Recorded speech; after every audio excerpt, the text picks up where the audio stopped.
ദൈവം നമ്മളെ ചില സമയത്ത് പ്രശ്നങ്ങളുടെ കൊടുമുടിയിൽ കയറ്റി നിർത്തും കേട്ടോ.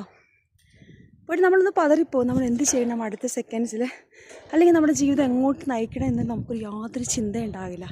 നമ്മുടെ കൂടെ വേണ്ടപ്പെട്ടവരോ നമ്മുടെ സുഹൃത്തുക്കളെന്ന് കരുതിയവരൊക്കെ ആ സമയത്തായിരിക്കും നമ്മളിൽ നിന്ന് പിൻവാങ്ങിപ്പോകുന്നത്. കൂടെ ചേർത്ത് പിടിക്കാൻ ആ സമയത്ത് കുറച്ച് പേരൊക്കെ കാണുകയുള്ളൂ. പക്ഷേ അത്തരം സാഹചര്യത്തിൽ പോലും ദൈവം ആ കൂടെ ചേർത്ത് നിർത്താനായിട്ട് തരുന്ന വ്യക്തികൾ കട്ട സപ്പോർട്ടായിരിക്കും കേട്ടോ. നമ്മുടെ ഹസ്ബൻഡായിരിക്കാം, അതും അല്ലെങ്കിൽ വിരലിലെണ്ണാവുന്ന കുറച്ച് ഫ്രണ്ട്സൊക്കെ ആയിരിക്കാം. അപ്പം ഇത്തരമുള്ള സാഹചര്യത്തിൽ നമ്മൾ എന്നാ ചെയ്യണമെന്ന് അറിയാമോ?